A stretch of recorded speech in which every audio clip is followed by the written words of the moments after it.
Guaranteed. Why shop anywhere else? Find us at QueenCityOnline.com.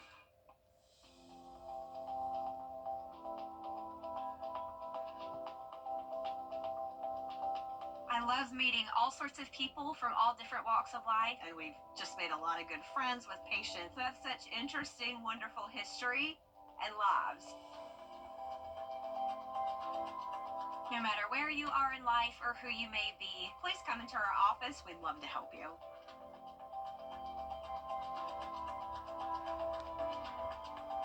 The Live Viper 6 Skyview Network, sponsored by Terry Lambert Hyundai. We have a cold and rainy day today. Now, the cold is sticking around, the rain not so much. We will be back to sunshine tomorrow, and temperatures will be falling to near 20 on Friday morning. Then next week, we will see much warmer temperatures. I'll have all the details coming up. Now on News Channel 6 at 6, cleaning up an eyesore in Augusta. Yeah, how city leaders are working to pick up those downed phone and cable lines as your news at 6 starts now. Live from Television Park, this is WJBF News Channel 6 at 6.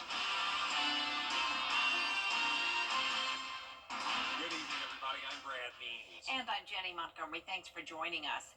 Coverage you can count on begins with Augusta city leaders running out of patience when it comes to all the downed wires from Helene. They've been on the ground for nearly 5 months. All those phone and cable lines littering the city. That's why Augusta's deciding to pay a company to clean them up, as George Escalade reports. Augusta's patience reaching the end of the line when it comes to all the wires knocked down by Helene.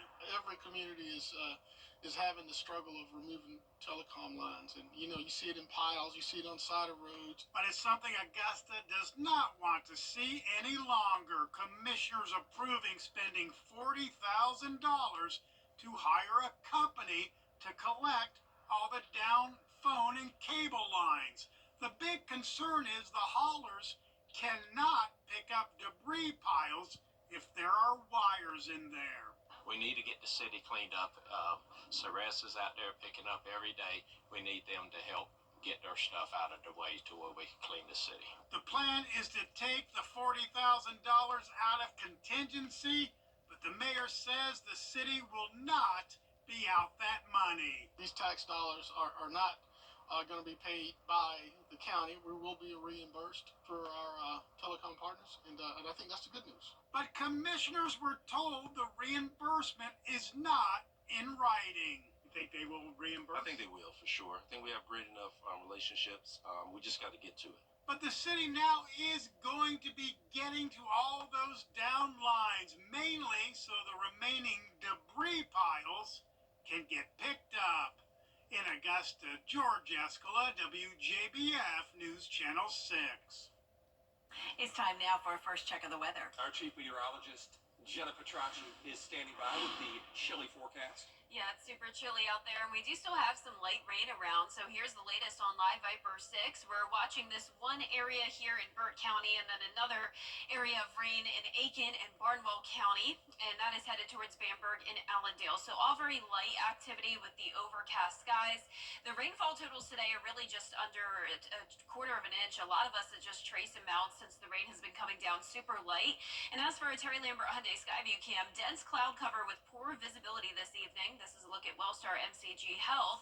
This morning we started out at 37 degrees, right around average, but our high temperature was far off from our average of 64. We only topped off at 49 degrees today in Augusta, and now we're down to the 40-degree mark. Barnwell at 39, 38 in Aiken, Swainsboro at 43. Mist and drizzle possible throughout the rest of this evening with the cloud cover not breaking, and those winds are coming in from the north, making it feel even colder out there. Sustained winds up to 10 miles per hour, putting the wind chill down to the freezing mark now in Aiken and Saluda, feeling like 34 in Edgefield. A little bit warmer, you could say, out towards the south and west, but all of us pretty chilly today. And you can see there's a lot of areas of blue here, not meaning it's snowing, but that means that there's additional areas of that mist and drizzle even outside of where we were seeing those light showers on Live Viper 6. So for the rest of our evening, we'll be hovering right around the 40-degree mark with the overcast skies. Tomorrow, we could see just a slight chance of a winter mix in some of the Midlands. So our South Carolina counties, Aiken up towards Saluda, Edgefield, may see a few flakes coming down, not expecting any accumulation. We will go back to sunshine by Thursday afternoon, and Friday looks beautiful, but it's going to be even colder, low of 21 in the morning. We do have a warm up right around the corner though, and I'll have a look at that coming up shortly, but back to you. All right, Jenna, thank you. Local pecan farmers continue to feel the impact of Helene almost 5 months after the hurricane barreled through the CSRA. Isabella Moody's live now in Blythe, where she got an update on the recovery. Isabella? The pecan barn was only 2 to 3 weeks away from harvesting some of their orchards whenever Hurricane Helene hit. Trees full of pecans came down, hurting their crop for years to come. Though orchards have around 50 to 70% of tree loss, pecan trees can take 7 to 8 years to grow and produce their harvest. This can cause a gap of time waiting for these trees to produce crops, but they have some young trees still standing, hoping in a few years that their harvest can get back to normal. It's going to be very difficult for us for the next couple years. Once we plant some young trees, if we get everything cleaned up, that's our plan, to put some trees back in.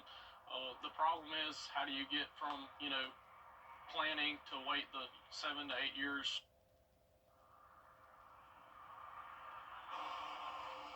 The Pecan Barn store has been a big help for them during this time, and they're open Thursday through Saturday, and hope you can come help support your local farmers. Live in Blythe, Isabella Moody, WJBF News Channel 6. Back to you guys.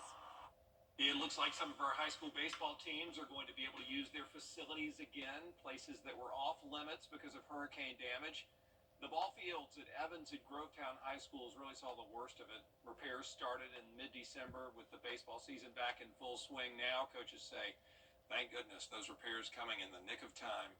Last fall, I was scared if we were even going to be able to. So thought our away team might not have a dugout to be in. Thought our fence would be kind of not the greatest shape, but we've managed to get it back to where it needs to be, and we're ready to go now. School leaders also say a new indoor practice facility is going to come to the Evans baseball field. They'll start working on that as soon as the 2025 season is finished. Those 2 recent crashes involving major airlines are putting some passengers on edge. Bria Smith spoke with people flying out of Augusta Regional Airport today. For some, a flight can mean a break away from reality or a work business trip. But with recent crashes, some passengers we spoke with say they're maintaining a positive outlook before departure and arrival. Since the beginning of the year, there have been 87 aircraft incidents, leaving several dead and some severely injured. With the recent Potomac River plane crash leaving 67 dead and the Delta Airlines crash Monday in Toronto, it could leave some flyers skeptical to book a flight. But some flyers say even with those incidents getting a lot of attention, flying is still the safest way to travel. I don't have any issues with flying right now. I will tell you that I lived for a long time in D.C., and I think if you put the right perspective on National Airport and all the traffic up there and all the government buildings and all the helicopters, it's sort of a different environment. I'm flying from Naples to Augusta and back, and they're small, really safe airports, and it was very easy to make the decision to do this trip. Flights from both Delta and American Airlines are operating as usual here, with passenger safety as top priority. At Augusta Regional Airport, Bria Smith, WJBF News Channel 6. Coming up, a divide among GOP lawmakers. Why those leaders are split over how to pass President Trump's agenda. Next. Bill O'Reilly on week. In Washington, I'm Jesse Schnorr. Our chief meteorologist, Jenna Petracci, back with us now, and cool weather continues. Yeah, I mean, it's definitely feeling like winter again, with highs back into the 40s today, a low of only around 20 on Friday morning. And it's even possible we could see a few counties with winter mix tomorrow morning. I'll have your full Wave for 6 forecast with a look at the future cast when we return. Ready to develop more than Step of the way. Call us or visit rebath.com and save $1,000 off your complete bathroom remodel. Hey, it's Anna Christina here at Jimmy's Home Furnishings inside our new design center. That means customizing your dream furniture just got easier. From your living room to your dining set. Pick your frame, style, fabric, and more. Let us help you find and customize the perfect designs for your home. Or take what you see right off the floor. Come shop with us in Grovetown, just 2 miles off exit 190 on Horizon South Parkway. Jimmy's Home Furnishings, where it feels like home. Ready to develop more than a career? Career. Weather headlines on News Channel 6. Brought to you by Hickson Roofing. The Live Viper 6 Skyview Network, sponsored by Terry Lambert Hyundai. Now, your most accurate forecast with WJBF Live Viper 6. Welcome back. So back in December, I was tagged in this Facebook post of this sweet little girl named Medley from Waynesboro, Georgia, giving a forecast with her elf, Gabby. And I just knew when I saw that I had to bring her to the studio. So for her Christmas gift, I gave her the WJBF Golden ticket for an exclusive tour of WJBF. And she came by last night with her sister, Marley, and her sweet grandparents, Sue and Dale, and it was so much fun. She definitely knows a lot about the weather already and finally got to try out the green screen, and she even made an appearance in the 7 o'clock show last night with DNI. So I'm excited for Medley to join our team here in just 12 short years. I'll be waiting patiently. So thank you so much for coming by. And speaking of Waynesboro, here's a look at our Terry Lambert Hyundai Skyview cam there. It's very cloudy, and we have on and off drizzle and mist. So we're sitting at 40 degrees, a northeast wind of 10 miles per hour, making it feel like around freezing at 33 degrees. Visibility is poor at 7 miles, and a lot of our temperatures are now into the upper 30s north of I-20 and then even into Aiken, Barnwell, and Bamberg. Our southern line counties in those low 40s still. And as for our satellite and radar, anywhere that you're seeing the blue is the drizzle and mist, so super, super light coming down here in the CSRA. And then we have a little bit of more steady light rain here in Waynesboro and Barnwell. And then up towards the north and east, we do have a big area of snowfall impacting the beach. And where you're seeing the pink, that is a winter mix now around Wilmington and Myrtle Beach. Now, it's possible that tomorrow morning we may see a few flakes come down in the Midlands, but Augusta and anywhere towards the west of Augusta will definitely not see any of that. And even that chance is very low for some of our eastern counties. So we'll get into that in a moment, but what we know for sure is that it's going to be cold. A cold weather advisory goes into effect tonight at 10 o'clock, lasts through tomorrow morning for the wind chill down to the low to mid 20s. So by tomorrow at 8 a.m., it'll be feeling like around 20 in Crawfordville, slightly warmer everywhere else, but still feeling like around freezing for the start of our Thursday. And the actual temperature will be 32 at 7 a.m., only making it to the mid 40s in the afternoon, but the skies will gradually clear and we'll see nice sunshine by tomorrow afternoon. So tonight at 8 o'clock, it's cloudy, and even though it's not showing it, we could still have some drizzle and mist around the rest of this evening. Then by tomorrow morning, notice some of that pink popping up in some of our South Carolina counties. So we will have some wraparound moisture behind that low pressure system. And if we have any moisture combined with temperatures at 32 or below, we could see a few flurries. So here's our futurecast closer to home tomorrow at 5 a.m. Pay close attention to these temperatures here because that's a key player.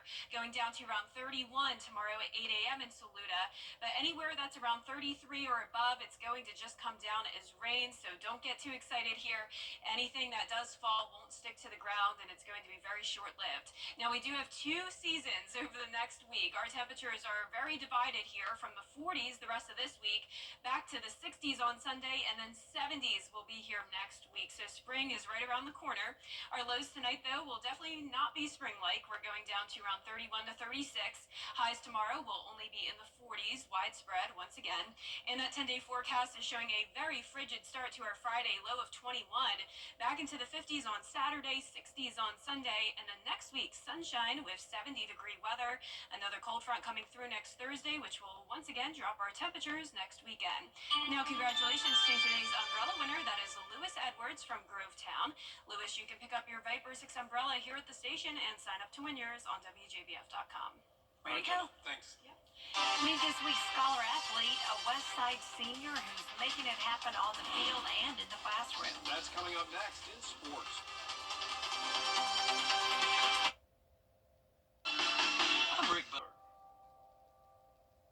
The Scholar Athlete Awards are brought to you by Jefferson Energy Cooperative, Rebath of Augusta, McDonald's, and WJBF News Channel 6. Now, WJBF sports coverage you can count on. If you've noticed witnessed a bit of an upswing in Westside High School athletics over the last couple of years. Rest assured, Westside senior Andre Taylor is a big reason why it's happening. Andre is our Scholar Athlete of the Week, and he truly embodies the student part of student athlete. A 2-year varsity letterman at Westside for football and baseball, Andre also sports a 4.0 GPA and has received the football team's academic award for the last 2 seasons. He's an honor student with dual enrollment for college, a member of the National Honor Society, and has received the school's math award for highest average grades in honors math. Andre's coach calls him the ultimate example of an athlete prioritizing academics. We preach to our kids. I mean, you're a student athlete, so you're here to be a student and an athlete second.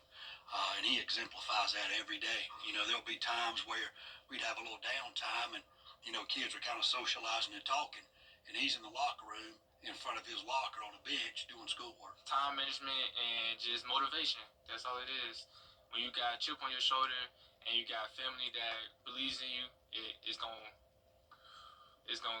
be there. His mindset and the way he handles his life, his work, his football schedule, everything. Sky is the limit, as I've always taught him and told him. You can do anything that you want to do. Put your mind to it. Andre. And Andre says he'll decide between Georgia State, Kennesaw State, and Fort Valley State, while he'll major in biology for pre-med. Wherever he lands, he'll sure be successful, so congratulations to Andre. And high school basketball state tournament action in full swing with both Cross Creek girls and boys teams, which will both be at home tonight in Class 3A action. Both Cross Creek teams looking to bounce back from Friday's region championship game losses. The girls tipped off at 6, and the boys slated immediately after. Also, Laney in action right now. The Wildcats planning Sonoroville at 6. Will have highlights and post-game at 10 and 11. And in NASCAR, the Amateur Health 400 takes place this Saturday at the Atlanta Motor Speedway, and one driver is preparing to be back in his home state.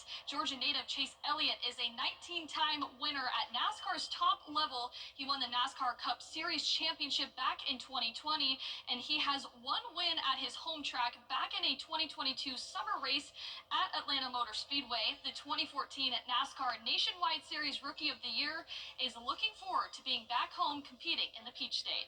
It's not kind of my home track. It is my home track. So it, is definitely the closest thing to the house that I have.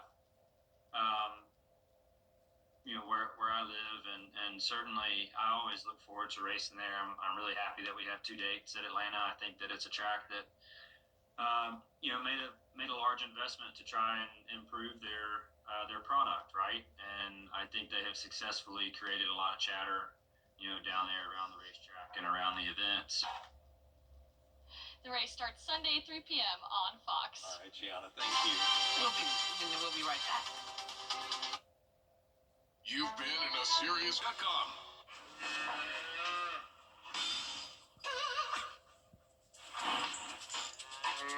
Sick beats, Mrs. H. Thanks, Marvin.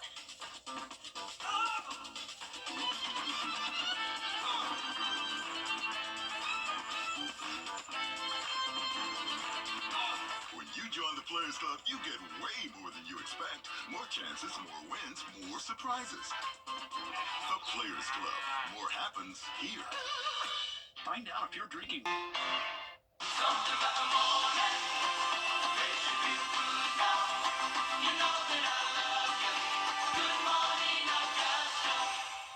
You've been in a serious. Our 10-day forecast is showing just a 10% chance of some winter mix tomorrow. It's definitely going to be cold with a low of 32, high of 47. 40s again on Friday with a low of only 21. Then warming up a tad this weekend, and 70s will be back next week with beautiful sunny skies. Then more rain next Thursday, and that'll be followed by another big cool down by next weekend. The families of critically ill children in this area are getting some much-needed help. You know, every year News Channel 6 donates the proceeds from ticket sales from the Border Bowl game, and today, there's the big check. The money going to the Ronald McDonald House Charities of Augusta. They host families of children who are being treated primarily the Children's Hospital of Georgia, and we were so happy to share the proceeds with them. Hope it goes a long way, helps a lot of those sweet families who come to town. It was almost $10,000, and that's going to help 7 families. That's great. Yeah, That's great. that's Pay all what their they said. expenses. Yeah, no, that's Fantastic. wonderful. And that is our report for now. We appreciate you joining us. News Channel 6 continues at 7 o'clock, right after World News Tonight. And we'll see you again for News Channel 6 at 11. Have a nice evening.